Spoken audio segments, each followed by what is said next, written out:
An unidentified body turns up in the woods of North Carolina. With no motive and no suspects, investigators struggle to find the killer.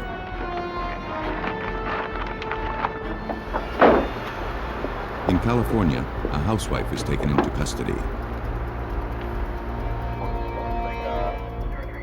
When no record of her arrest turns up, detectives begin to fear the worst. A tragic horse accident ends the life of a Montana woman. But examiners uncover the markings of murder.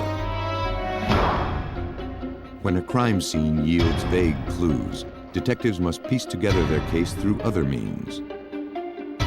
Forensic science has found ways to uncover motive, exposing those who kill for love or money.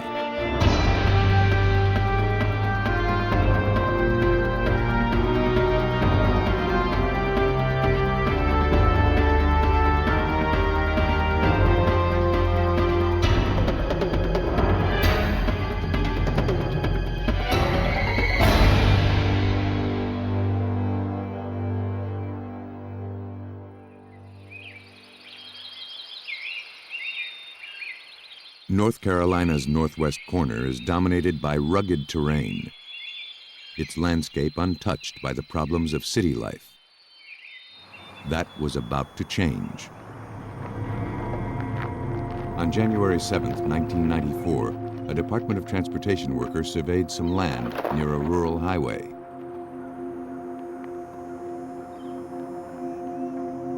He made a horrifying discovery.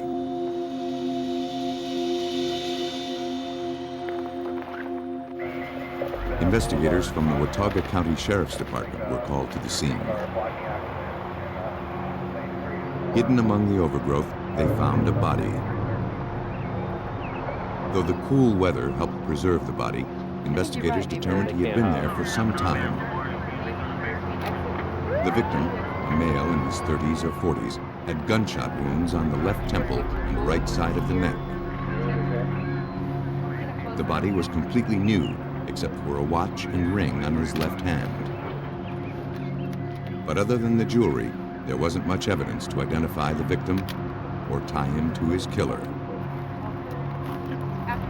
Investigators scoured the scene around the body, searching for any scrap of evidence. A few feet from the body, they found a piece of black electrical tape. The single strand of tape was collected and sent to the crime lab for analysis. Captain Paula Townsend worked the case. Hoping to identify the John Doe, she entered what little information she had into the police database.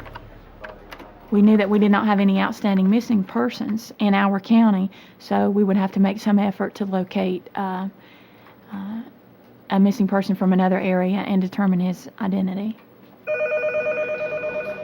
They didn't have to wait long.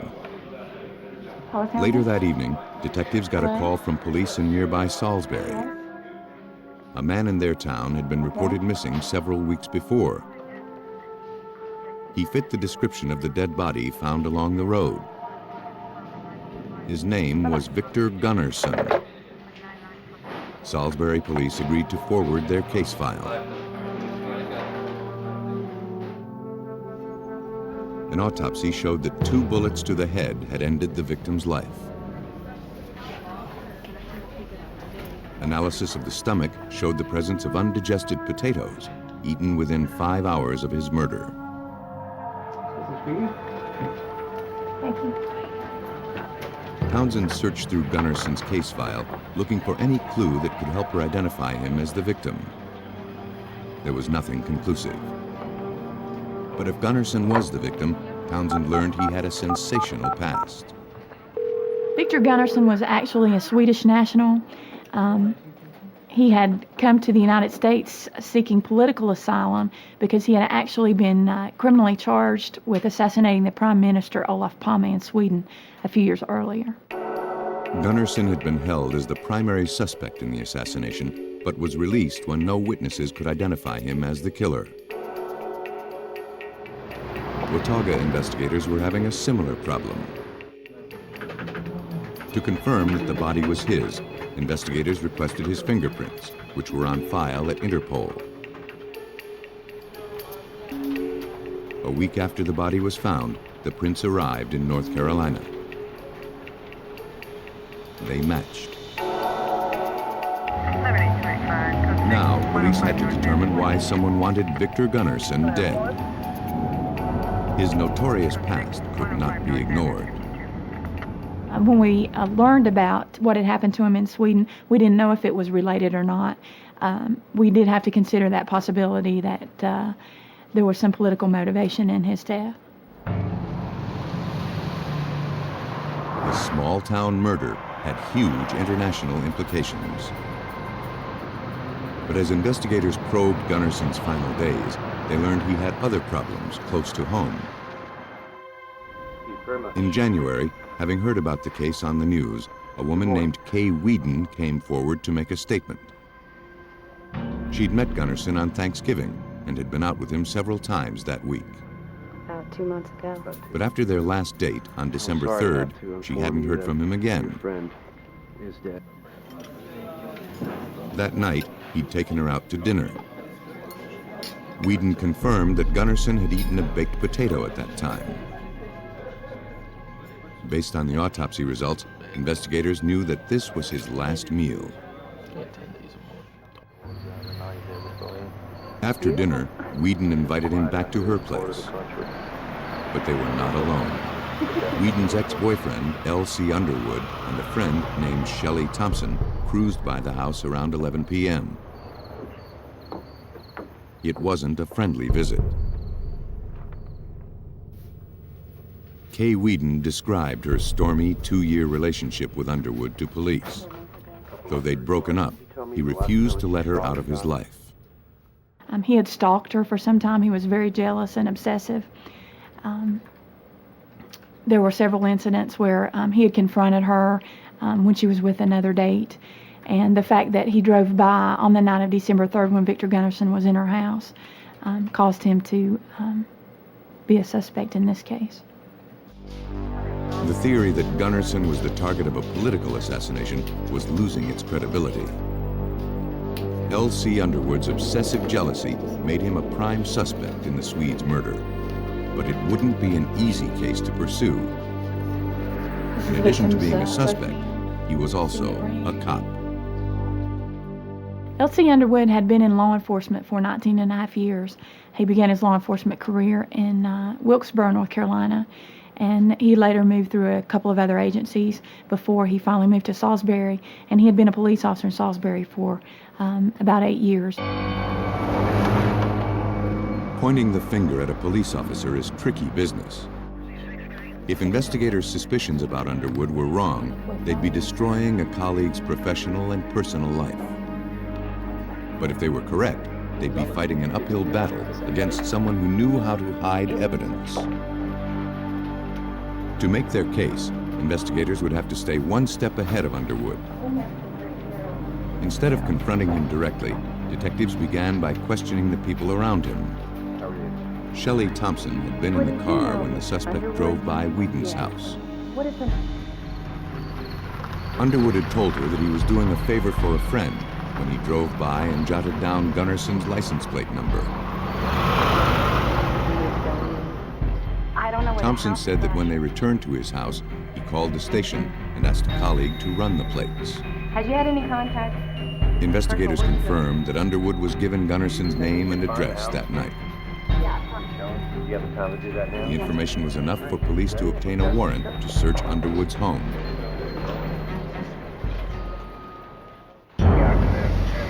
They were about to confront a fellow police officer and the prime suspect in their murder investigation.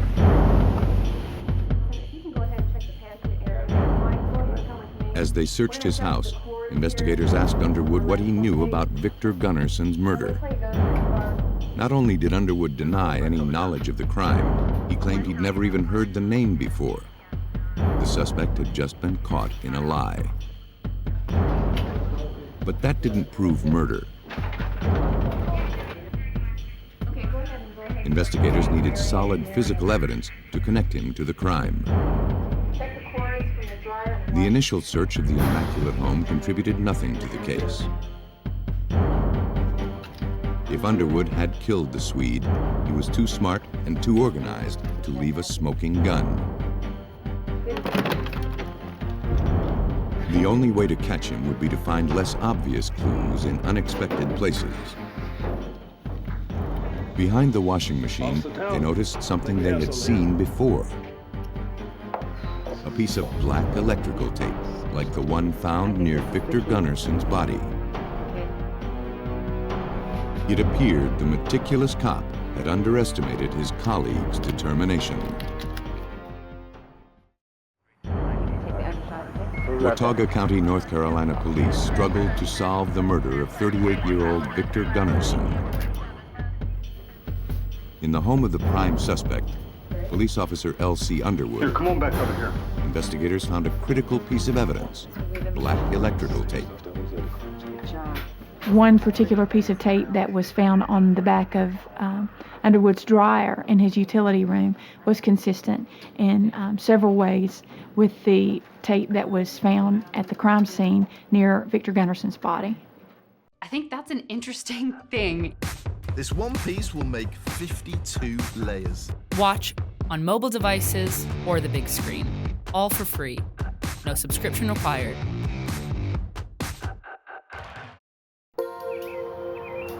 The unlikely clue was turned over to the Trace Evidence Department at the North Carolina State Bureau of Investigation. Technicians compared the sample with the tape found at the crime scene. Trace evidence expert Troy Hamlin studied and compared the characteristics of the two samples. The physical dimensions were compared, the width, the thickness, the composition was also compared, which were inorganic and organic characteristics. All of these were consistent with one another, and therefore those two items of evidence could have originated from the same roll of tape. It was a key finding, but the case against Underwood couldn't be made on the tape evidence alone. Detectives needed something to physically link the suspect directly to the victim. They obtained a warrant to search his car. Right there. But like his house, the vehicle was impeccably clean. Even the trunk was spotless. Still, investigators refused to simply walk away. The trunk liner was removed and sent to the lab for closer analysis.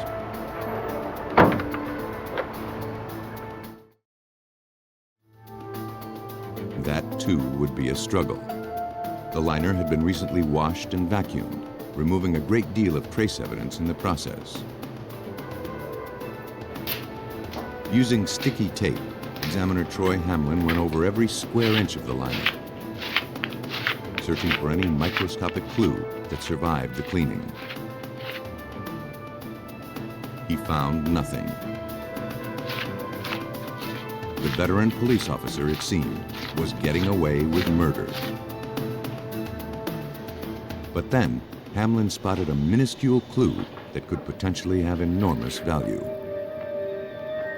He plucked a single hair root, barely visible to the naked eye.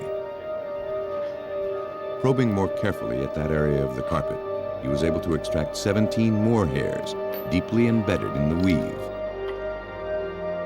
Hairs collected from the victim and those found in the carpeting were mounted on slides and analyzed under a comparison microscope.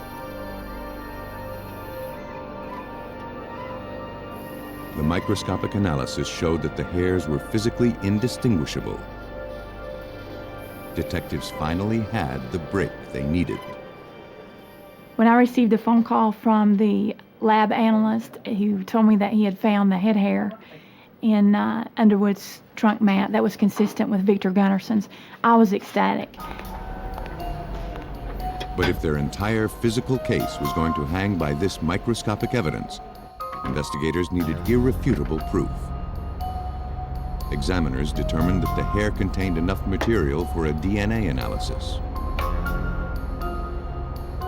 The tests confirmed that the DNA sequence from the hair found in the trunk of the suspect's vehicle was the same as the DNA sequence taken from the victim's blood. With Underwood now physically linked to the murder victim, police finally had the evidence they needed. Put his hand behind your back. A warrant was obtained for his arrest. Underwood's game of cat and mouse had come to an end. Police theorized that on December 3rd, having seen his ex-girlfriend with another man, Underwood became enraged with jealousy. He paid a late-night visit to Gunnarson's apartment and abducted his rival.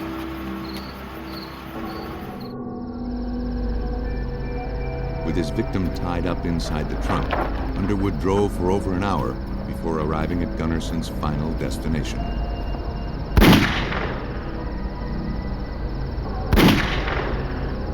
He fired 2 shots into Gunnarson's head, then began the process of covering up his crime.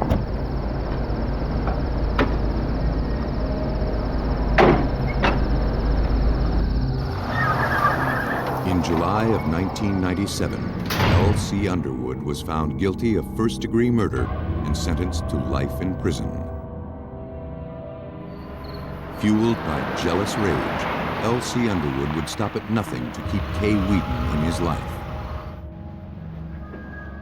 Others will use manipulation and murder as a means to satisfy their desires. An hour north of Los Angeles, the Pacific Coast Highway winds its way through Ventura, a city of beautiful beaches, a thriving harbor, and a close-knit community. On May 6, 1996, Michael Daly contacted the Ventura Police Department to report his wife Sherry missing. He told police that his wife had driven their boys to school early that morning. When it came time to pick the children up 3 hours later, she didn't show. The 35-year-old woman was known as a loving and responsible mother. It wasn't like her to forget her children. He said that his wife had planned to do some shopping earlier in the day. No one had heard from her since. Detective Sean Conroy of the Ventura Police Department worked the case. He knew from experience that Sherry may have gone missing on purpose. Well, the reaction to any missing persons case is generally, if a full-grown adult is missing, it's because they want to be missing. But concerned family members didn't believe that Sherry would leave her children. They drove around town until they spotted Sherry's van in the parking lot of a discount store. They contacted police. Inside the vehicle, investigators found her keys, purse, and a Mother's Day gift she'd purchased at the store. There were no other clues, nor any indication of a struggle. The following day, detectives convened for their regular weekly meeting. One of the officers mentioned that a Ventura resident had called in about having seen a strange arrest the day before. It was in the same parking lot where Sherry Daly's van was found.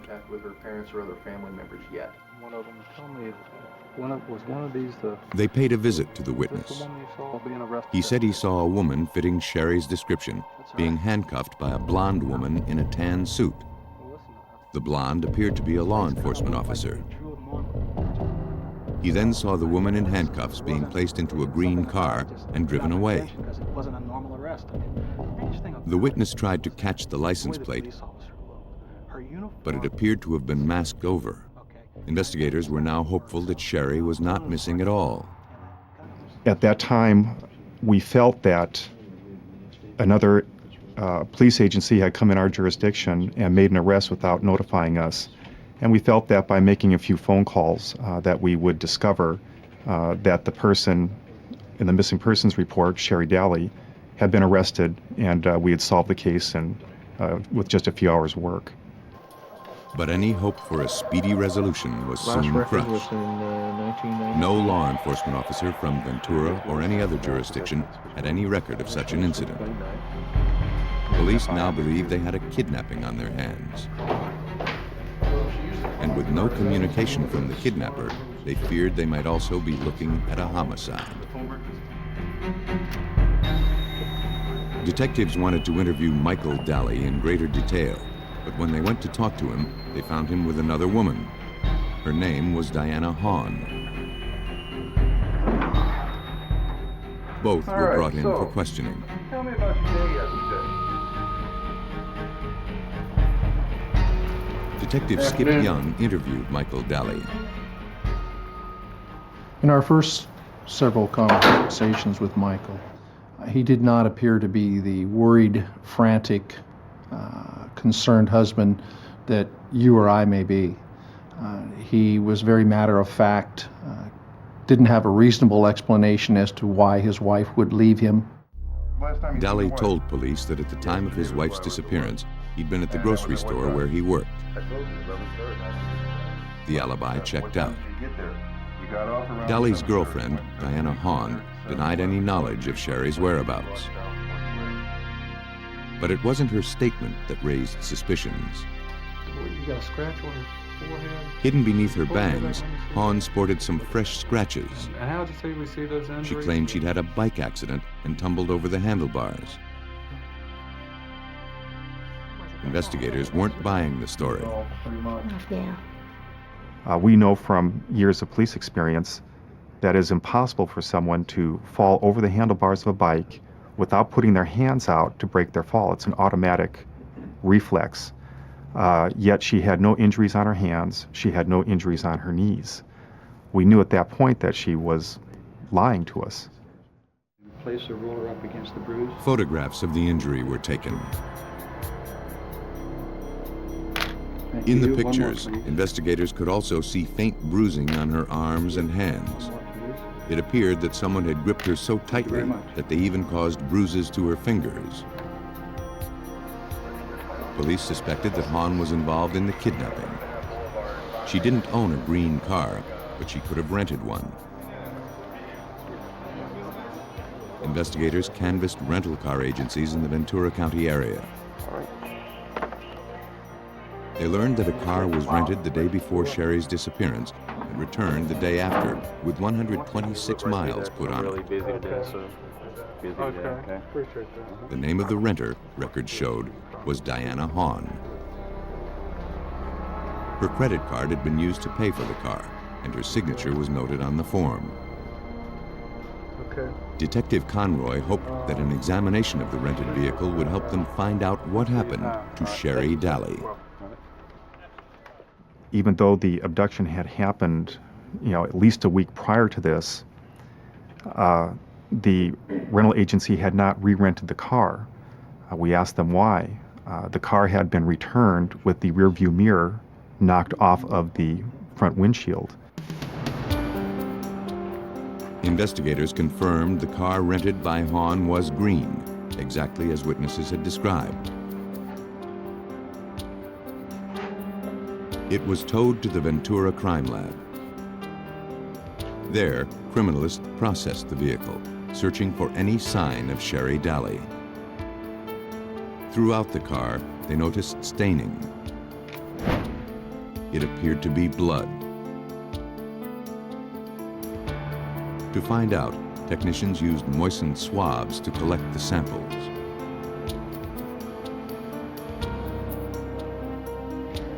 In the lab, the samples were placed in a tube with a chemical that reacts to blood. If blood is present, the swab turns bluish-green. Using this method, Ventura Police Detective Harry Scott got many conclusive results. We found that there was blood on the passenger handle, the door handle on the inside. We found blood and were been washed up on the ceiling or the headliner area of the car, and also some blood in the trunk of the car.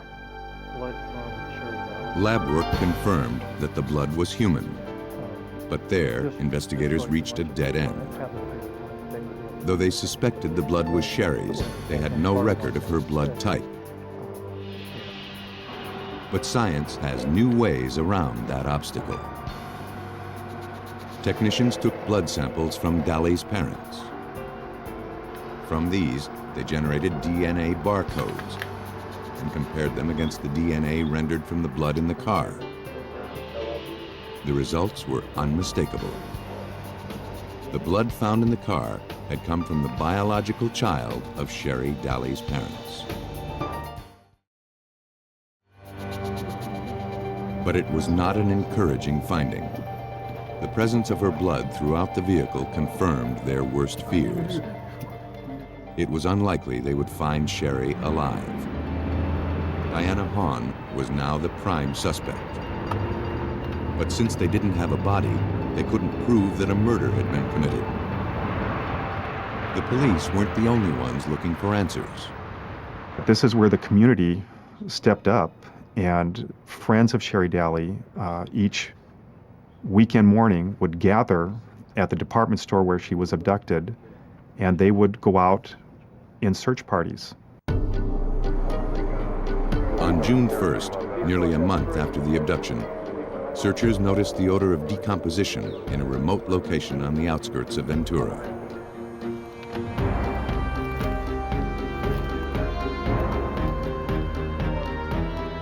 Scouring the area along the embankment, investigators found a human skull. They believed they had uncovered the final resting place of Sherry Daly. Police in Ventura, California, continued searching for Sherry Daly, a young wife and a mother of two who had unexpectedly disappeared. A month after she was reported missing by her husband, investigators believed they had finally found her. The search party combed the scene. In the area where the skull and skeletal remains were found, pieces of jewelry were also uncovered.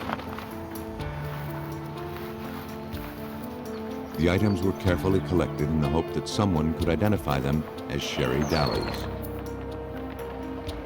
Investigators also found clothing identical to the outfit Sherry was wearing when she was last seen. Their condition told a lot. We were able to match the clothing to the bones, and we were actually able to determine that there were numerous stab wounds through the shirt and through the bra that showed up on the ribs of the victim. Dental records confirmed that the remains belonged to Sherry Daly. Analysis showed that whoever killed her did so with a vengeance. In addition to the multiple stab wounds, her neck had been severed with a sharp object. The medical examiner concluded that after a long, vigorous struggle, the victim had been nearly beheaded. The autopsy findings were consistent with the blood staining found in Diana Hahn's rental car. And if Hahn had endured a lengthy struggle with Daly, it would explain the scratches and bruising that covered the suspect's forehead and arms during her first interview.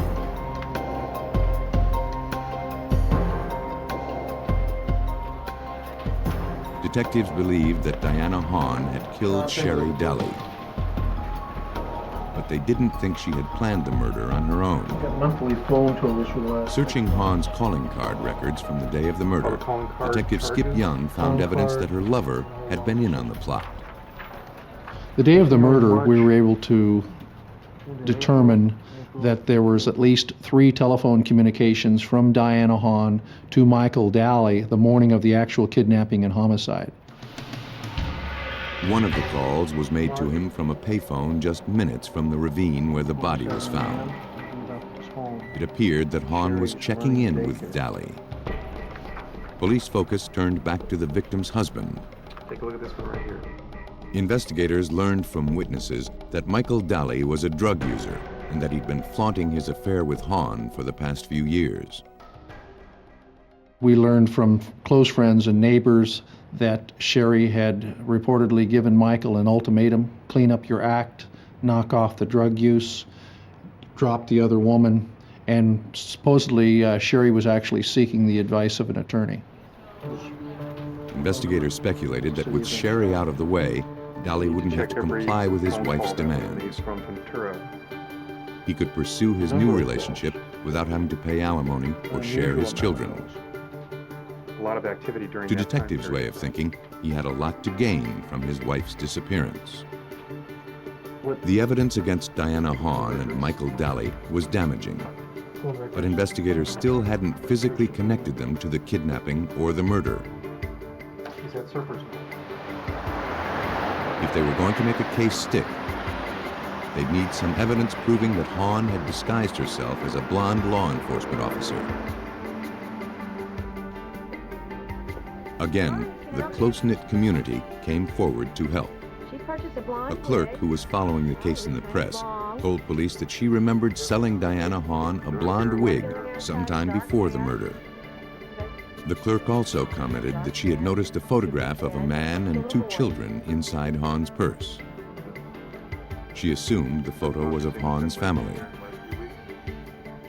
Police showed the clerk a photo of Michael Daly and his 2 kids.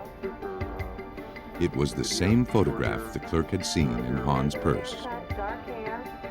Investigators learned that Diana Hahn couldn't have children of her own.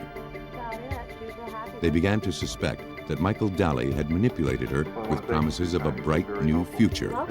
We'll be in touch.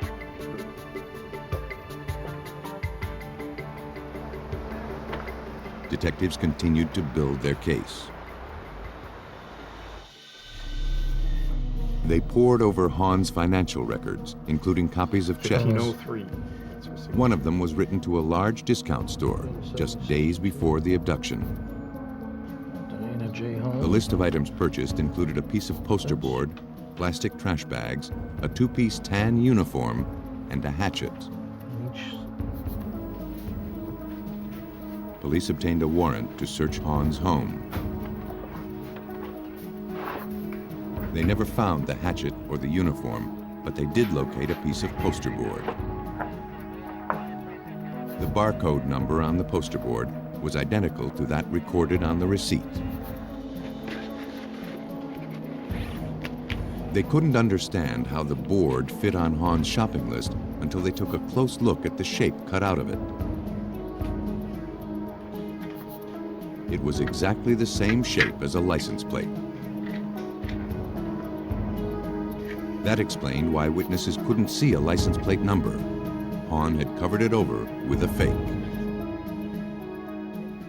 Okay, so we gotta be pretty serious about how we plan this. But it was unlikely that Hahn thought of that herself. What we should do is we should get a wig and... Investigators believe that Daly masterminded the murder plot days in advance. So it looks like she's getting arrested over some drug dealings that I've done. Motivated by the lure of a new life with Michael, Hahn was more than willing to dispose of the one thing she believed was standing in their way. Police believe that a disguised Diana Hahn approached Sherry as she was leaving the store parking lot. Pretending to be a law enforcement officer, she lured Sherry from the car and handcuffed her. The staged arrest worked to plan, but investigators believe that Sherry Daly quickly saw through the ruse.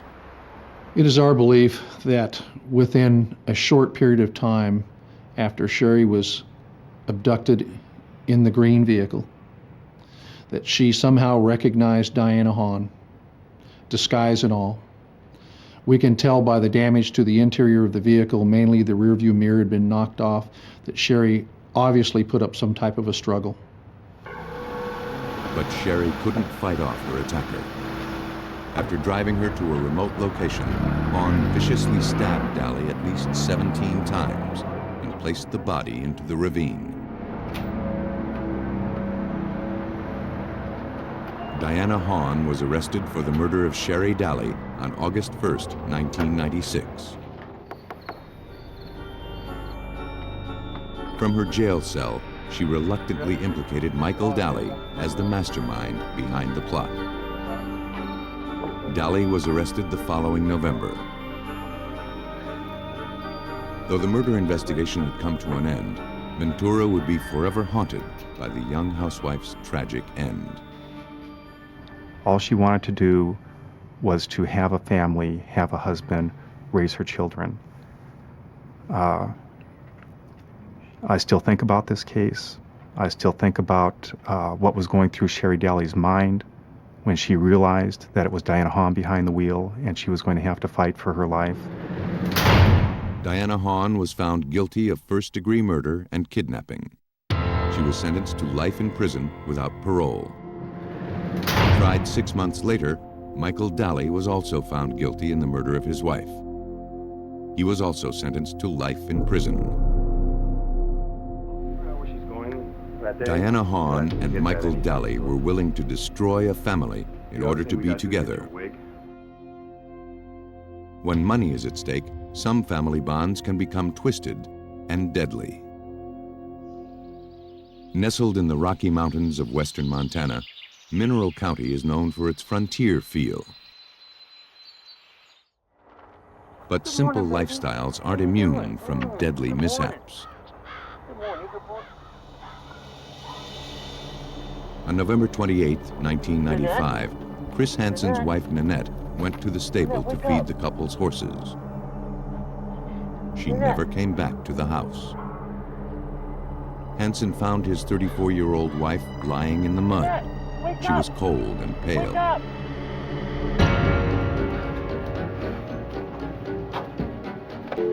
Hansen called 911. He thought that maybe Nanette had been trampled by horses. It's my wife. She was either dead or dying. I think she's dead. I think she's dead. The operator immediately dispatched an ambulance. All right. When paramedics arrived, Nanette was not breathing. She had no pulse. All her husband Chris and stepson Scott could do was watch as they attempted to revive Nanette with CPR.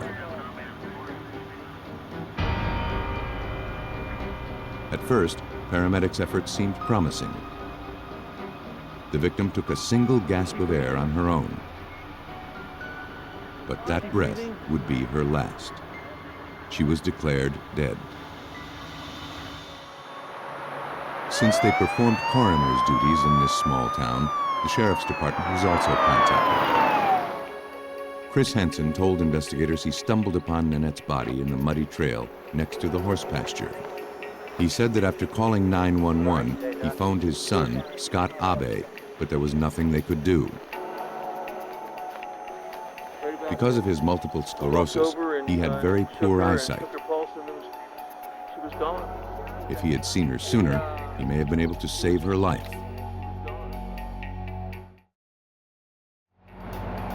Returning from the accident scene to the Mineral County Sheriff's Department, Under Sheriff Anita Parkin had no reason to believe that Nanette's death was anything but an unfortunate accident. And she did have some bruises that looked like maybe a horse stepped on her or something similar that nature. And with the conditions in the barnyard, I could see where somebody may have been knocked down or slipped or something happened of that nature. News of Nanette's death spread through the small 3,000-person community. With it, suspicions swirled. Within hours, friends and neighbors of the victim were calling the sheriff's department to voice their misgivings about the tragedy. No one in the community believed Nanette Hansen's death was an accident. Police in Mineral County, Montana continued their investigation into the death of 34-year-old Nanette Hansen, accidentally killed by one of her horses. But the community wasn't buying that scenario. Close friends came forward to urge further investigation into Nanette's death. So, I understand that you knew To them, the accident didn't make sense. Nanette was experienced with the care and control of horses. She owned only gentle, slow-moving animals. The Mineral County Prosecutor's Office was receiving calls from the same skeptical friends. But so far, there wasn't any evidence to merit the town's suspicion. Attorney Sean Donovan consulted with the sheriff's department. They decided that the only way to dispel the rumors was to have the body autopsied.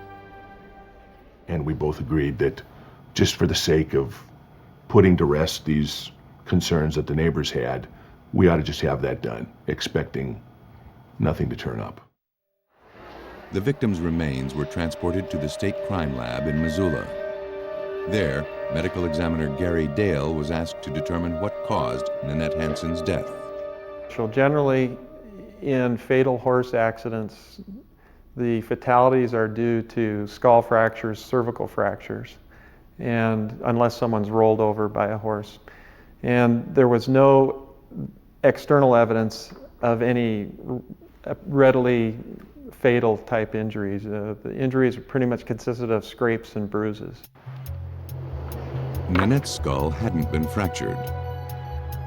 Her spinal cord was intact. There had been no severe bleeding. The injuries that were found were relatively minor. A network of small scratches on her head and a 2-inch bruise to the left temple. They shaved the hair overlying the bruise and noticed an unusual pattern on the scalp. They could not immediately identify the source of the injury. Nothing about these injuries fit the profile of a horse trampling. Internal examination of the body turned up a large amount of mud and barnyard debris in the victim's lungs. She hadn't died from trampling. She died of asphyxiation. And in this case, you could raise a possibility that she was rendered unconscious by a blow, somehow slammed by a horse against the stall of the barn, and went down face first into this muck in the barnyard, and then she basically drowned or suffocated in that muck. There, and then this one. But there was a major fault in that scenario. Nanette had suffered only superficial head injuries. There was no evidence of any brain trauma that would cause her to lose consciousness. A grim new theory formed. There was a fair probability that she was held face down into the ground, into the soft, wet soil, by her forearms, by her hands, and that pressure was being applied to her back and to the back of her head. She's basically being forced face first into that. What had initially appeared to be an accident was now being called a homicide. As soon as that happened, we switched from this being a coroner's inquest, which is how this had begun, to being a criminal investigation. With a homicide case opened, the victim's husband, Chris Hansen, was brought in for questioning. They hoped that he could help them find out who might want his wife dead. Though Nanette Hansen's death had been ruled an accident, an autopsy led Montana investigators to open a homicide case. Detectives questioned her husband, Chris Hansen. The many bruises and scrapes on Nanette's body suggested there had been a struggle leading to her death. To find out if Chris Hansen had been on the other end of that struggle, they asked him to remove his shirt. He was covered with what looked like fingernail scratches. When asked to explain the marks, he claimed that he'd tripped and fallen inside the house. Hansen stated that with his multiple sclerosis and near blindness, there was no way he could have physically dominated his wife. Thank you. Though he was telling the truth about his MS, he appeared to be overplaying his handicap. We later learned during the investigation that he was able to play dice and see the different dice, was able to stand beside a pool table and know which number were on the balls, and that he had applied for and received a big game hunting license in 1994. Go ahead and write down your statement as what occurred on that. Though he may have been too weak to work, investigators believed he was strong enough to beat up his wife. Nanette's friends and co-workers said that she frequently had black eyes and bruises. Things had been particularly bad, investigators learned, since Chris's son, Scott Abe, came to town. The 31-year-old hadn't seen his father since he was a small boy. About a year before Nanette's death, he came for a visit and decided to stay. He rented a trailer just a few minutes away and started building a cabin on their property. For father and son, it was blissful reunion. Investigators began looking into Abe's background as well. say bad things about her other than that? A co-worker told investigators that Abe had been very vocal about his hatred of Nanette. He boasted that he could stage an accidental death by nailing a horseshoe to a board and beating her with it. He said he would do anything to keep her from getting her hands on his father's property and inheritance. Abe appeared to have gotten his way. Poring over records, detectives learned that in the weeks before Nanette's death, Abe had prompted his father to financially separate himself from Nanette. Hansen complied. He canceled their joint credit cards and opened a new bank account in his name only. It wasn't enough information to make an arrest, but it did get the sheriff's department a warrant to search Abe's property. They searched for any objects that matched the mysterious pattern of cuts and bruises on the victim's scalp. In his trailer, they found a pair of boots. The tread pattern looked eerily familiar.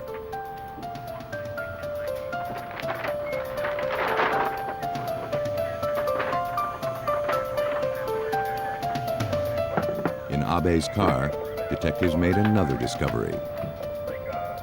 A homemade weapon called a sap. A leather pouch filled with metal objects.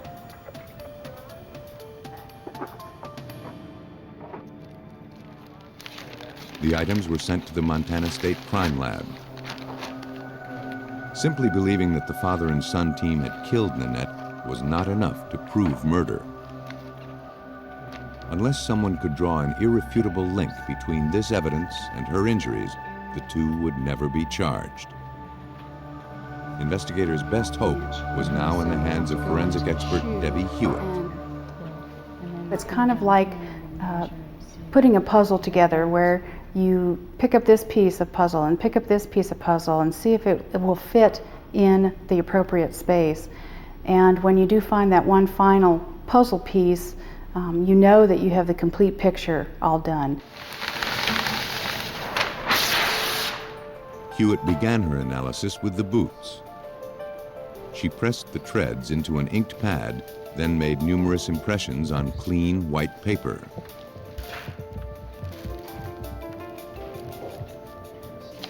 These prints were then transferred to clear sheets of acetate. By placing the prints over a life-sized photograph of the wound, she could determine whether the boot made the injury.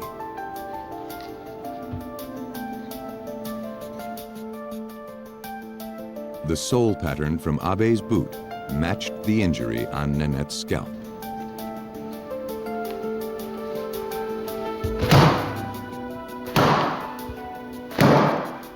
Hewitt repeated the same process with the sap, inking and printing the weapon from a variety of angles. When compared against the large bruise on the victim's temple, the last piece of the puzzle had finally fallen into place. The sap was shown to be a perfect fit for the wound on the side of Nanette's head. Father and son had teamed up to do away with the woman who came between them and their greed. You're under arrest for the murder of But their plot didn't hold up to forensic scrutiny. On February 2nd, 1996, Chris Hansen and Scott Abe were arrested. Prosecutors theorized that Abe first stunned Nanette with the sap, then wrestled her into the mud to make it look like an accident. While Hansen restrained her, his son placed his foot on her head, holding her down until she stopped breathing. Had it not been for the insistence of Nanette's close friends, this brutal act would have stayed buried forever. If she had not been rerouted to the pathologist for an autopsy, we never would have seen these particular types of injuries and bruises, and the case would have been written off as an accidental. Both Scott Abe and Chris Hansen were convicted of homicide and sentenced to 60 years in prison. When a murder is cleverly disguised, investigators must find new ways to see through the deception. They turn to forensic scientists to reveal the truth and to bring justice to victims who are killed for love or money.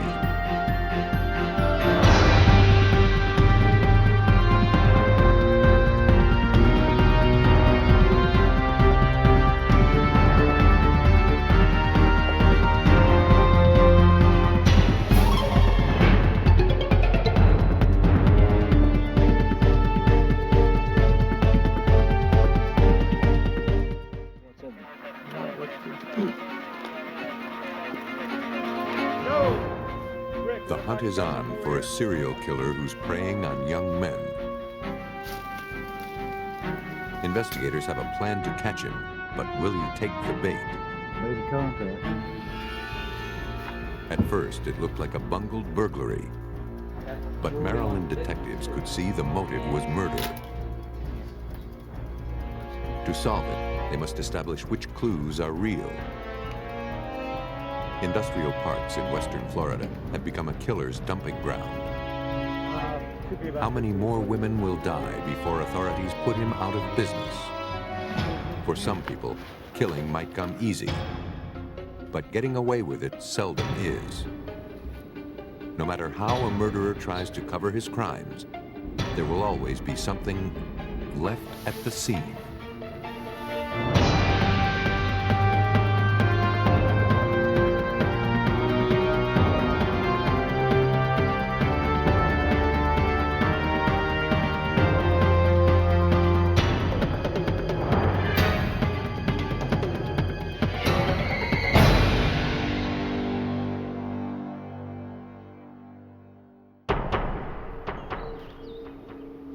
Charlotte County, Florida, April 17, 1996. 2 county road inspectors took a break from their duties to set up hog traps along a popular but secluded hunting trail.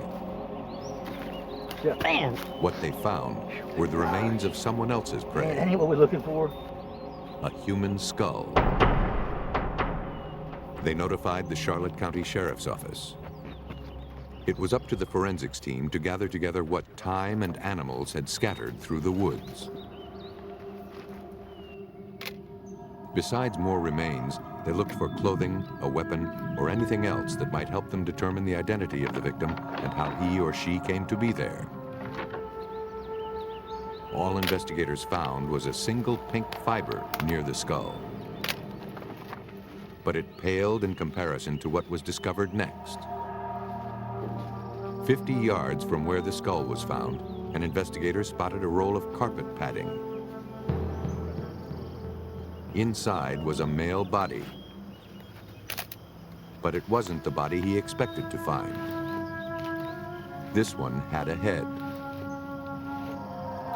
He was a second victim, more recent than the first, probably killed within the last few days.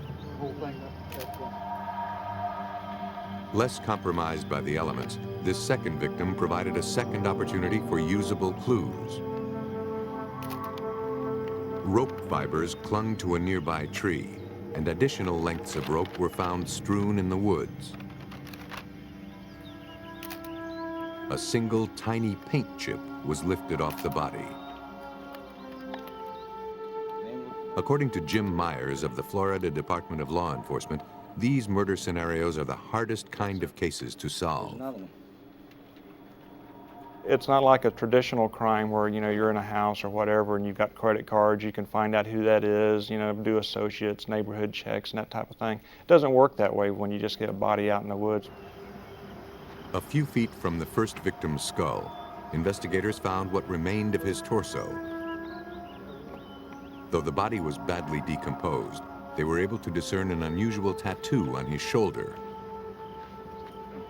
It was their only hope of identifying him. Authorities relied on the media for help.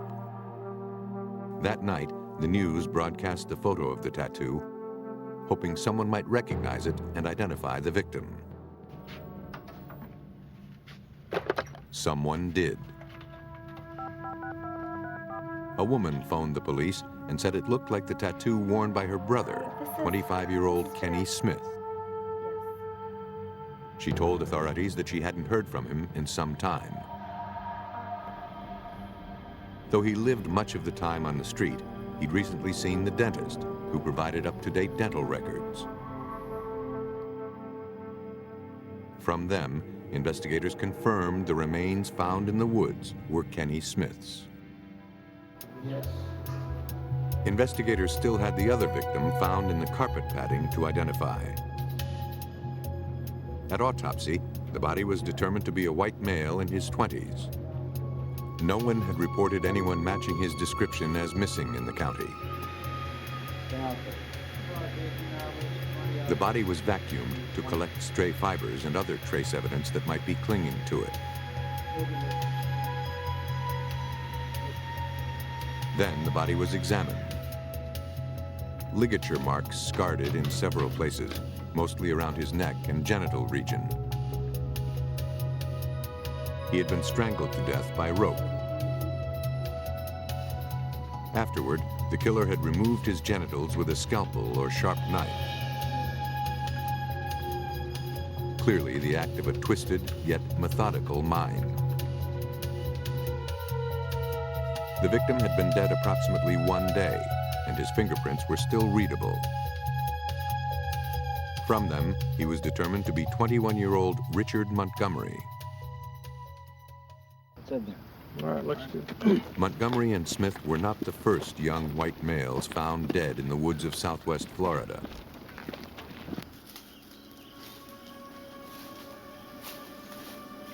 Yo!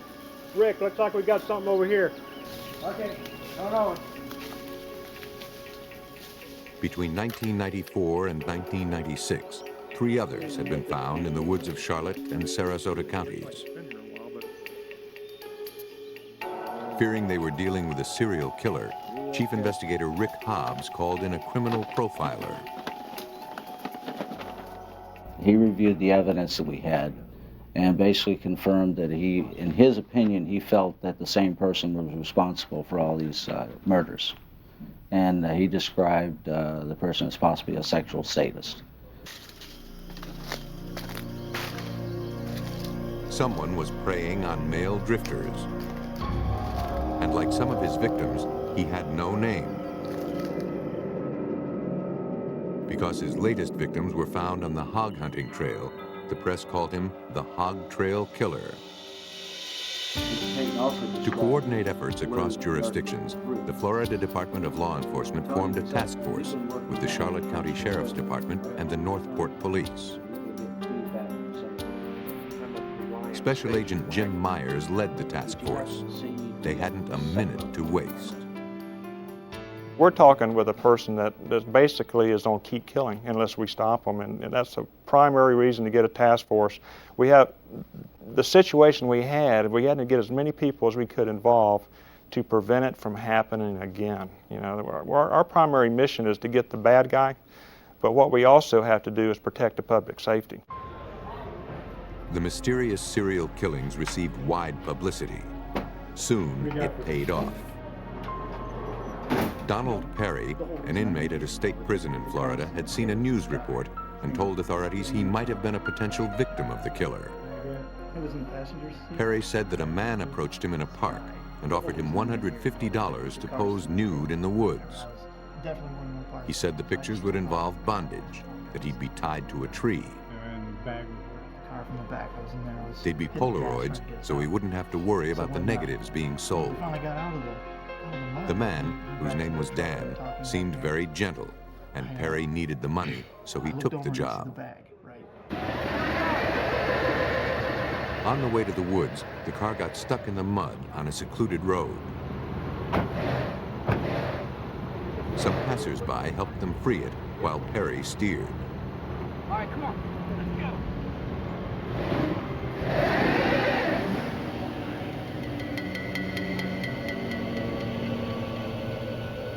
That was when Perry noticed the kit Dan had prepared for the photo shoot. The ropes, knife, and gloves made him fear for his life. As soon as the car was freed, Perry hit the gas. Glasses was the guy I saw on TV. A few hours later, he was arrested for stealing it. was hitting the gas. The scenario fit the profile closely enough for investigators to check the theft report. Investigators learned the theft report was filed by a man named Daniel Conahan and his father, who owned the vehicle. The task force took the lead and ran with it. They set up surveillance on Conahan.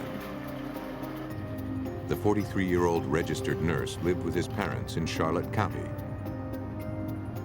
His nursing training recalled the clinical precision the killer used to mutilate one of the victims. Police photographed Conahan talking to and following drifters in his car. That was no crime. However, it was suspicious, and for the task force, an opportunity.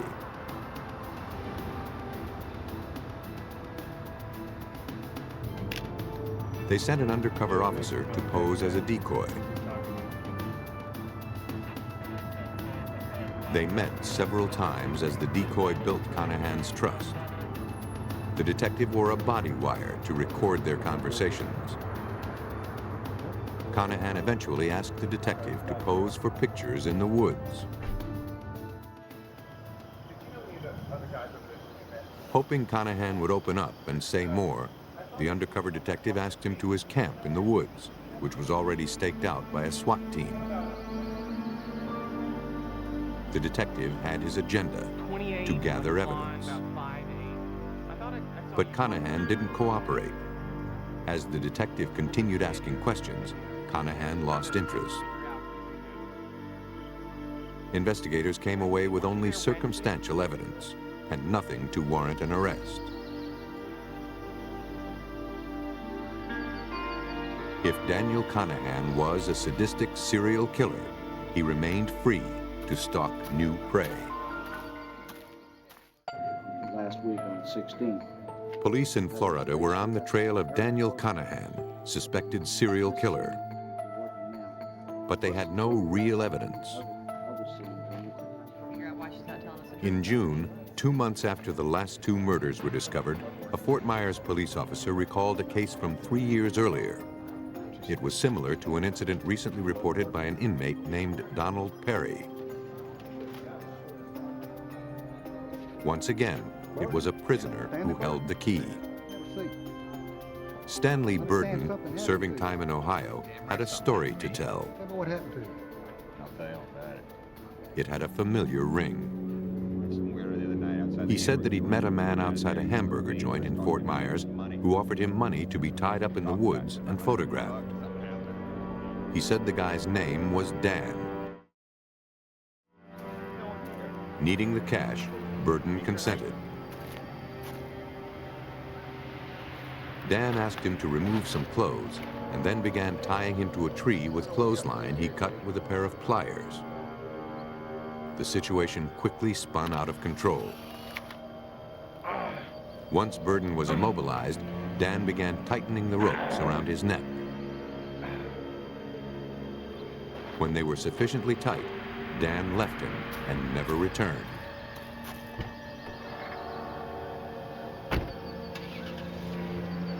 Burden eventually freed himself.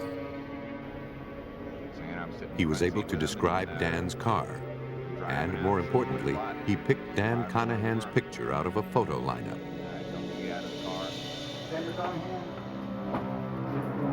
Based on this, investigators were able to arrest Conahan for the assault and attempted murder of Stanley Burden. Basically a great relief for us at the task force because we was able to get him off the street earlier by the crime that he committed on Burton and be able to proceed in putting our cases together on the murders.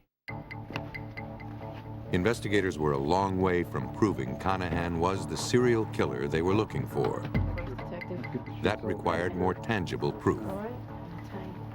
They obtained a warrant to search the home he shared with his parents. Forensic examiners collected fibers from carpets, bedding, and furniture. Each specimen was carefully tagged, packaged, and sent off to the crime lab for analysis. Conahan's automobile was searched as well. Besides an assortment of carpet and upholstery fibers, technicians also collected a chip of paint from the car's peeling exterior. They needed to compare it to the one found on the body of Richard Montgomery, one of the two young men found along the hog trail. Hoping to find more incriminating evidence against their suspect, investigators subpoenaed Conahan's credit card records for the previous 3 years. To investigators, items listed on the statements suggested Conahan was stocking and restocking a murder kit. On the 16th of April, we found where just before Mr. Montgomery disappeared, some of the items, pliers, rope, knife, and I believe a tarp, was purchased that afternoon. The items were purchased at a store just down the street from where Richard Montgomery lived. While the credit card records were being scrutinized, the fiber and paint samples were analyzed at the Florida Department of Law Enforcement lab. Several fibers collected from Conahan's house matched fibers gathered at the crime scene. Next, the paint chip from Conahan's car was analyzed to see if it matched the chip found clinging to one of the victims. A tiny chip of paint can hold volumes of information. First, it's looked at to determine how many layers of paint are present, their colors, and their thickness. Both the sample from the car and the specimen from the murder scene consisted of 4 layers of paint of matching colors and thickness. Microanalyst Jan Taylor needed to determine if the two chips chemically matched. In doing my microchemical examinations, I take small peels of each layer within the paint sample and apply a solvent or reagent to it to see how the paint reacts to the solvent or reagent. And I perform this on the question paint recovered from the victim as well as the known paint samples removed from the vehicle. And in doing so, I did determine that these paints indeed were like one another at this step of my examination. And that brought detectives one step closer to making their case against Conahan. But still not close enough. Taylor had more work to do. She used infrared radiation to analyze the chemical binders in the paint samples. Then, a scanning electron microscope revealed the pigments. In a process called energy dispersive X-ray analysis, the samples are bombarded with X-rays, causing them to throw off electrons. These electrons reveal the elements that the paint pigments are made from. In all these tests, the paint chips matched.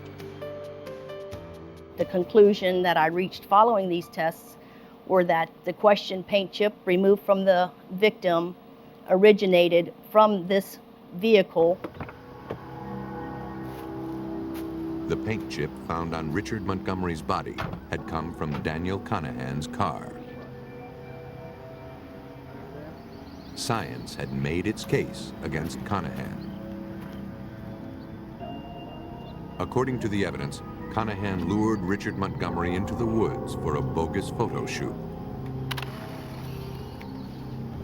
Once he had Montgomery where he wanted him, Conahan tortured and killed him. The jury deliberated only around 20 minutes before sentencing the hog trail killer to death. Daniel Conahan sought out his victims and lured them to their deaths. Other killers are less meticulous. They strike closer to home and kill on the spot. 70 miles from Baltimore, Hagerstown, Maryland is a typical American community and a good place to raise kids. A place where some folks don't feel the need to lock their doors, at least most of the time. On Valentine's Day, 1995, Deborah and Tim Massey's twin sons came home from school and found themselves locked out. That was unusual. Deborah was always home to greet her 8-year-olds. They went to the garage behind their house where their father, Tim Massey, ran a towing company. Their dad wasn't around, so they asked an employee, Darrell Mosier, if he'd seen their mother. He took the boys back to the house and tried knocking. He got no response. Deborah? The broken window caused him some concern. Hey, let's go on over to Grandma's house. Boys, how are you? So good. Tim Massey was out on a job, so Mosier brought the boys to their grandmother, who lived nearby.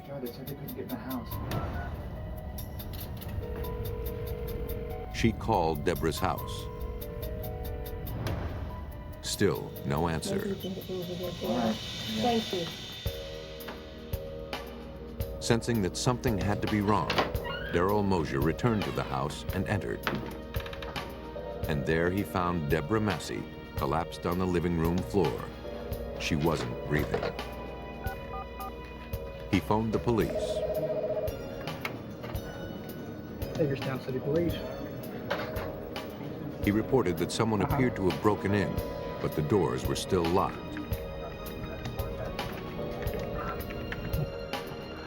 Detective George Brandt of the Hagerstown Police questioned that scenario. We were advised that all the doors were locked, both the front door and the back door to the residence. And we thought that was odd. I mean, somebody would go ahead and murder someone and leave the residence and locking the doors. Deborah Massey always left the doors open so that her kids could get in when they came home from school. The locked doors were just the first of several strange clues investigators found. The next clue was attached to the television, where forensic scientist Jeff Kercheval found a strange note.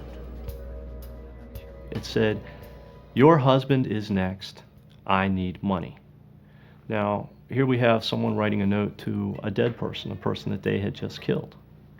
It would make more sense if they were writing the note to the husband to say, "You are next," and give their name. For example, Tim. "Tim, you are next. I need money." But whoever scribbled this bizarre note to a dead woman apparently didn't need money that badly after all. He'd ransacked the house, but left behind the victim's jewelry and even some cash. This bungled burglary was looking more like a sloppy murder in disguise. Maryland investigators on the scene of a murder initially believed the motive was robbery. But on closer inspection, it seemed nothing of value had been taken. Along with fiber samples, they picked up shards of glass from the broken window. A cigarette butt was collected from a trash can. Mrs. Massey was not a smoker. The house had no ashtrays, lighters, matches, or cigarettes. Sent that off to the Secret Service. Investigators believe that the killer must have left this cigarette butt behind. Deborah Massey, who had recently filed for divorce from her husband, Tim, lived in the house with her twins. By all accounts, she was a devoted mom who stayed active in her children's lives. Though Tim Massey had moved to an apartment, he still operated the towing service out of the backyard of the house. While the crime scene was being investigated, detectives reviewed Darrell Mosier's statement. Mosier claimed that Tim Massey arrived for work at around 10:30 a.m., stayed about 10 minutes, then left. Around 11:45, Massey returned. Mosier saw him walking towards the house. Mosier said that Massey returned a few minutes later. They spoke briefly, and then Massey left again. Mosier left for lunch shortly thereafter. Mosier said he didn't see Deborah at all. An examination of the property demonstrated that the only way to get to the back door was to pass by the garage. Mosier said he saw nobody pass there except for Tim Massey. But Massey never stayed for any length of time. So what I'll do is a check of Mosier's statement established his whereabouts for the entire day and dismissed him as a suspect. Thank you. So whatever happened at the Massey house happened while Mosier was away for lunch. At the killer's point of entry, investigators found a toolbox. Inside was a hammer with glass particles clinging to it, probably used to break the window. As the investigation at the house continued, Tim Massey arrived. He said his mother contacted him when Darrell Mosier brought the kids over and said that the house had been broken into. Police informed him of his wife's murder and took him to the station for questioning.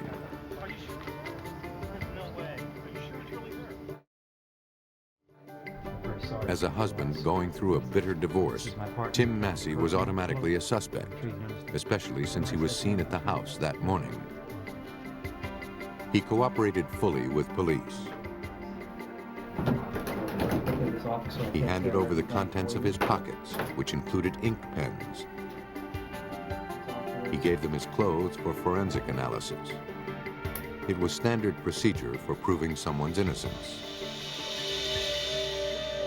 Tim Massey acknowledged that the couple had a rocky relationship. Deborah had filed for divorce 2 weeks earlier and had also filed a protective order against Tim. He and his employees were not allowed in the home. 7 o'clock. What time did you go to Bob's? 7. Massey stated that he'd been at the garage once that morning. He went to check on one of the twins who'd been sick. What time did you do? The information helped Detective George Brandt piece together Massey's whereabouts that morning. 11:15. So he was interested in the one boy, seeing how he was doing. And of course he learned when he got there, and this was between 10 and 10:30 that morning, that his boy had gone to school and he was doing all right. So, Mr. Massey, can you tell me where you were? He told police that Deborah had met him on the porch.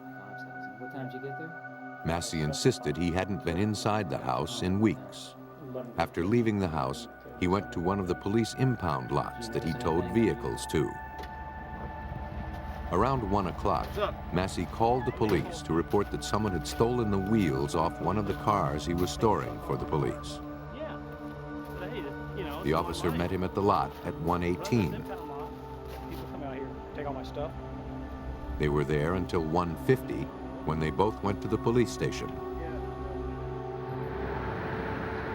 Massey was friendly with the police because he did some towing work for them. He said he wanted to go to the station to say hello. And I imagine he was in here for a good half hour, maybe a little longer, just talking to people down there on the first floor. We already interviewed. Investigators had to consider that Deborah Massey was killed randomly by a stranger. According to Detective Bill Rourke, investigators hit the streets to see if anyone could report anything suspicious. We did neighborhood canvasses. Anyone who saw anything unusual was brought into police headquarters and a statement was obtained from them. All of Mr. Massey's employees were brought into police headquarters and statements were obtained from them. We interviewed family members. We interviewed anyone at all who was willing to talk to us, who had any information at all. Despite their efforts, police turned up nothing. Nobody had any useful information to share. No one had seen anything suspicious.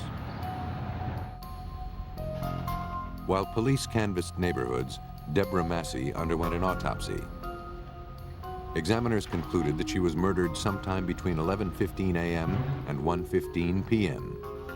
From the markings on her throat, it was clear that she was manually strangled to death. Strangulation. And based on Forensic scientist Jeff Kercheval noticed something significant about the markings. I had investigated 2 other cases involving manual strangulation within the past 6 months. And in all those cases, there were tiny crescent-shaped abrasions over the surface of the neck and the face area where the individual had used their hands to strangle them. In this case, with Debbie Massey, none of those markings were present. And in the interview room with Mr. Massey, I noted that he was a nail biter and had very, very short fingernails. 11:15, 11. Nail biting is not a punishable offense, and it certainly didn't prove Tim Massey was the killer. Mr. Massey, could you stand up and empty the... Investigators looked for every possible way to eliminate him as a suspect. But Tim Massey couldn't account for all of his movements during the time in which the murder had occurred. They felt there were too many unanswered questions regarding Tim Massey. They hoped to find answers at his apartment. Miss Massey, could we have your clothes? Investigators believed that Tim Massey might know more about his wife's murder than he was letting on. He gave his consent to search his apartment. In the hamper, investigators recovered a pair of trousers. In the cuffs were small fragments of glass. This was the first piece of incriminating evidence against Tim Massey. When he had arrived at the house, officers kept him at a safe distance to prevent contamination of the crime scene. It was unlikely that he came in contact with the glass on the porch at that time. But for the fragments found on his pants to be true physical evidence, they needed to be tested. The fibers and the glass collected from the pants were compared against samples taken from the murder scene. They matched. The lab also tested the ink from the pens that Massey handed over during his interview. Whenever a manufacturer manufactures a new lot of ink, they send a representative sample to the Secret Service. At that particular point in time, they had somewhere in the neighborhood of about 7,000 different inks in their reference library. The ink on the note matched none of the database samples, suggesting that it was a generic brand. The odds of matching it to a specific pen grew even slimmer than 7,000 to 1. And yet, one of Tim Massey's pens had exactly the same chemical characteristics as the ink on the note found at the scene. But the most indelible mark of Massey's guilt was the freshly smoked cigarette found at the crime scene. It was Tim Massey's brand, and more precisely, his DNA was on it. That conclusively placed him at the scene and caught him in a blatant lie. Mr. Massey continuously denied that he was in the house during this day or for several weeks prior to that. If he would have placed himself in the house, that would have not been strange to us due to the fact he used to be married to the lady, they were going through a divorce, and he had 2 children that lived there. But he was adamant that he had not been in the house. Not only had Tim Massey been there that day, he also killed there. On September 20th, 1995, Tim Massey was arrested for the murder of his wife, Deborah. From what police could determine, Massey, who was seeing another woman, realized that if Deborah divorced him, she would be entitled to half of his assets, including the towing business he had built from scratch. It would mean selling the business and starting over. Massey had a different plan. Sometime between noon and 1 p.m., Massey entered his wife's house through the unlocked door and strangled her. Then he wrote the note and staged the robbery.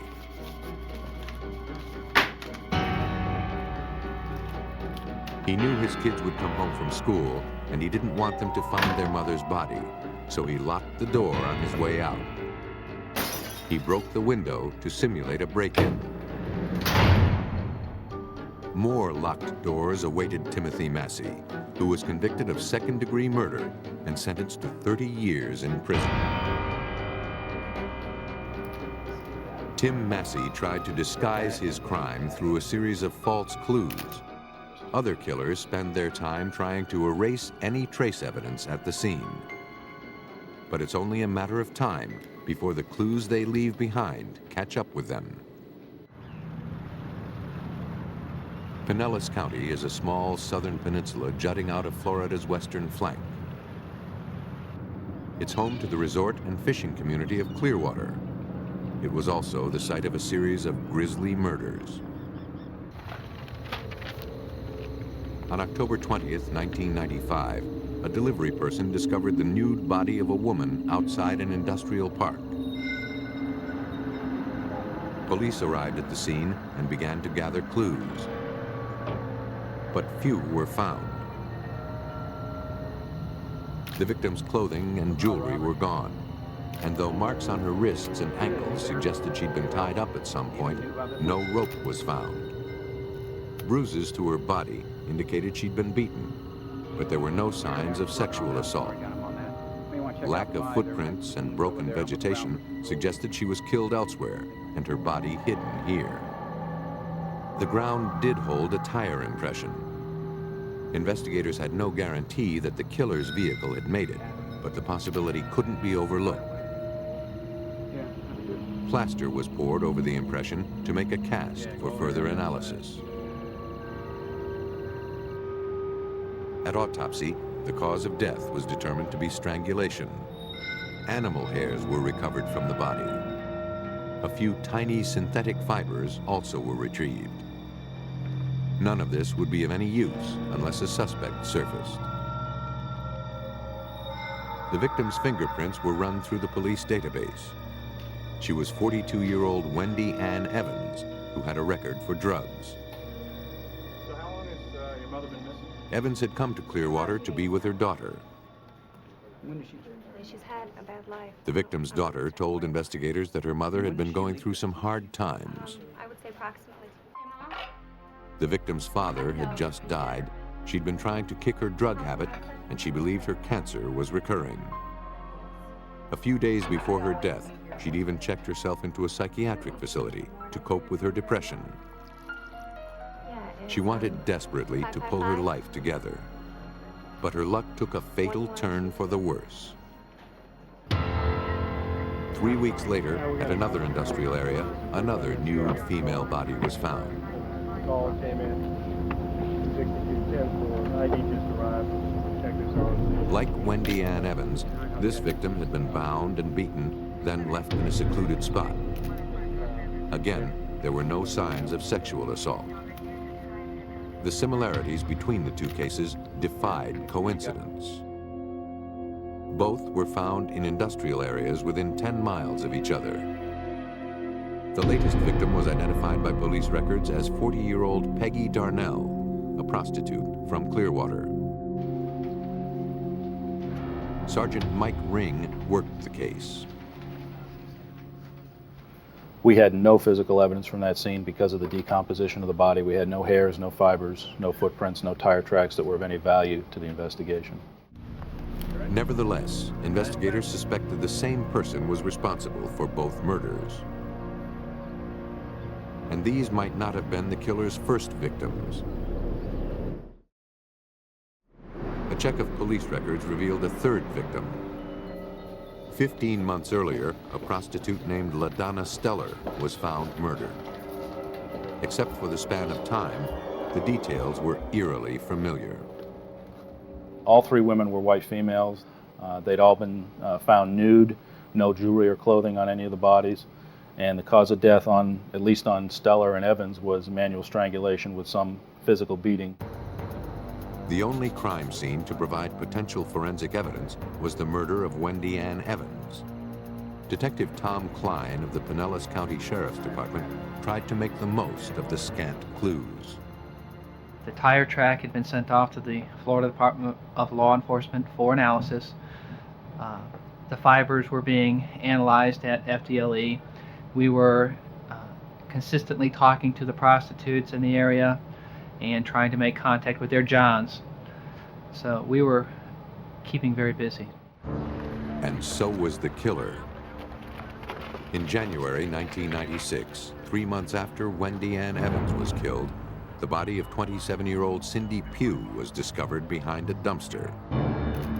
Its location was halfway between where the two other victims were found.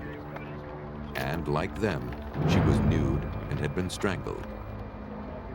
If any doubt about a serial killer remained, the murder of Cindy Pugh erased it.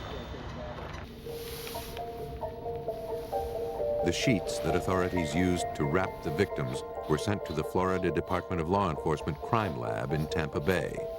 There, they were carefully swept. Anything falling off of them was collected on a crimped sheet of butcher paper called a debris fold. Microanalyst Jerry Serino looked for trace evidence among the debris. When using a stereo microscope to actually sift through the debris, it's a very time-consuming and slow process. It was time well spent. Among the debris collected from the Wendy Ann Evans murder, Serino found 4 pink carpet fibers. They matched the carpet fibers found on Cynthia Pugh. More animal hairs were also found. They were sent off for further analysis. Cynthia Pugh's body also had a tiny shred of cigarette filter paper clinging to it. The trace evidence proved that the women were the victims of the same killer, but it brought authorities no closer to finding who that killer was. He was free to keep on killing. Investigators formed a task force to alert potential victims and to monitor the area where the prostitutes worked. Meanwhile, in another department of the FDLE, senior analyst Oral Woods studied the tire tread lifted from the first murder scene. I was looking for a particular tire with a similar tread design. Once I found that similar tread design in my tire guidebook, I was able then to determine it was a Firestone Radial ATX tire. A check with the manufacturer revealed that the tire was made for light trucks, but few were sold. In fact, they'd stopped making it 3 years earlier. We asked them to pull up any inventory that would reflect sales of this particular size and style tire, and they were able to show that there was only 1 set of 4 tires sold in the Tampa Bay metropolitan area in the previous 3 years. The manufacturer gave investigators the name of the dealer, who in turn told them who purchased the tires, someone named Terry Howard. Detectives began surveillance at Howard's home and discovered that she was a woman. Someone was killing women in Florida, and investigators' only clue was a tire tread. It brought them to the home of a woman named Terry Jo Howard. She owned a light truck, like the one they were looking for. But it was driven mainly by a man who lived with her. We didn't have him identified. We had no idea who he was. His name wasn't on any of the leases, wasn't on any of the telephone subscriptions or power subscriptions. He was put on separate surveillance and was eventually identified as a window installer named James Randall. Investigators' efforts were beginning to pay off. Once we had Randall identified, we started an in-depth background on him. We found out all about his previous arrests in Massachusetts, the fact that there were outstanding warrants for him for violating his parole, the previous history of him being a suspect in a murder in Massachusetts. Randall certainly fit the mold for a murder suspect, and the surveillance revealed that the tires on his girlfriend's truck were the same type found at the murder scene. But investigators needed hard evidence. Then they got a break.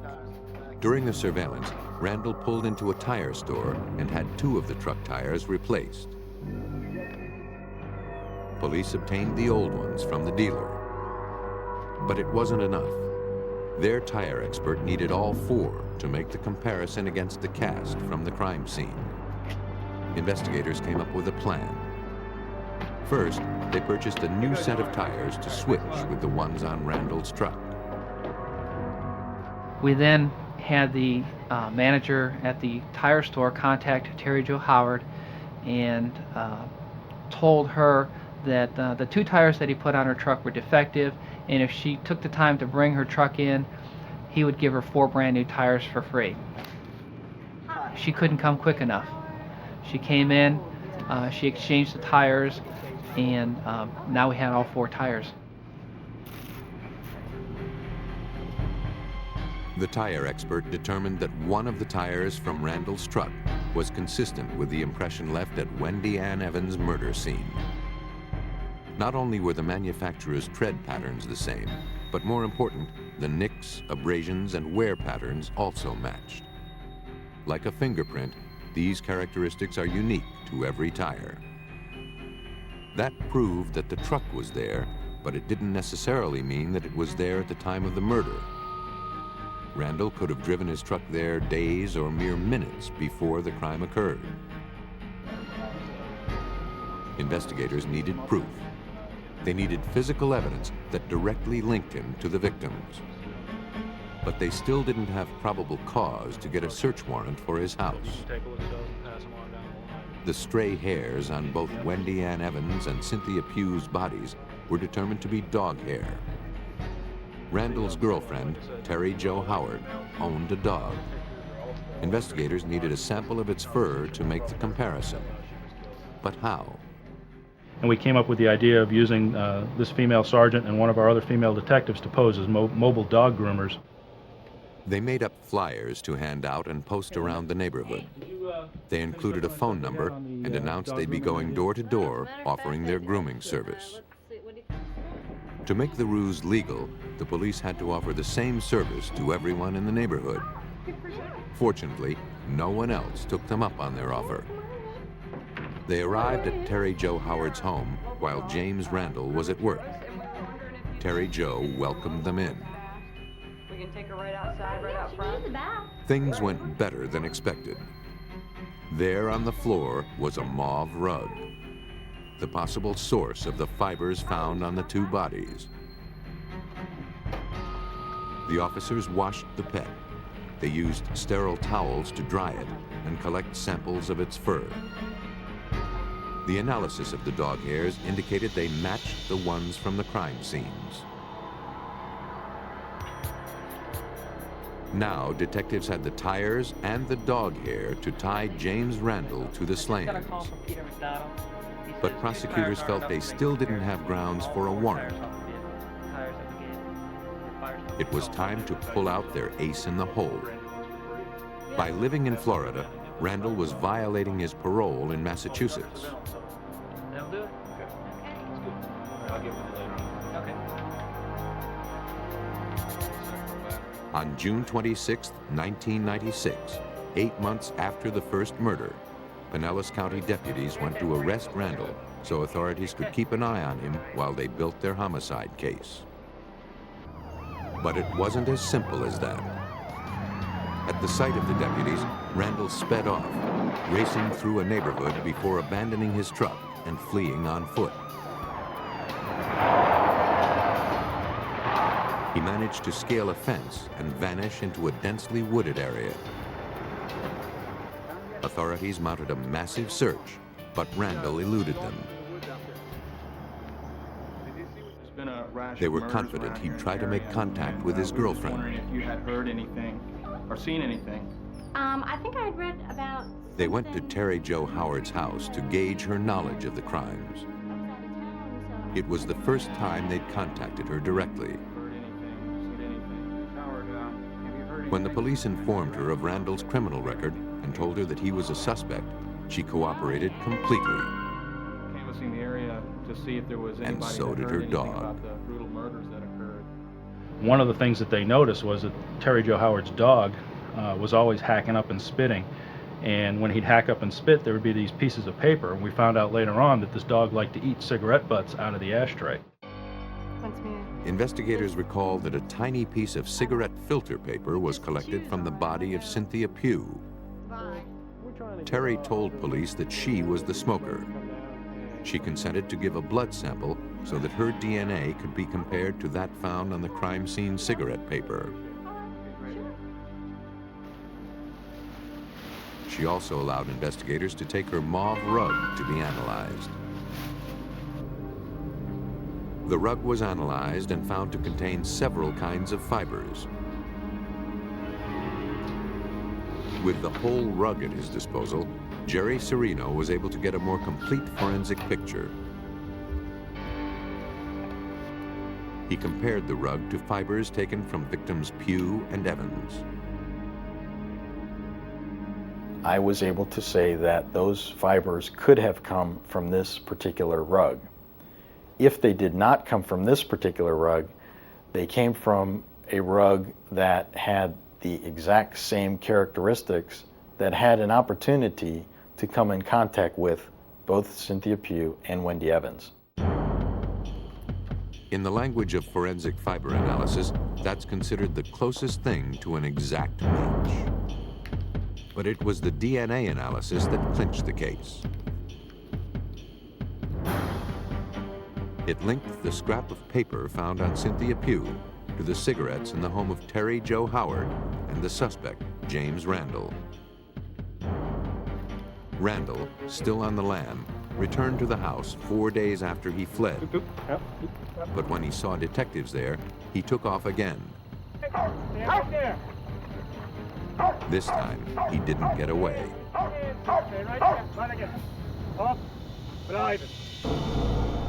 Investigators believe that while Terry Joe Howard was out of town, he'd pick up prostitutes, bring them home, and kill them.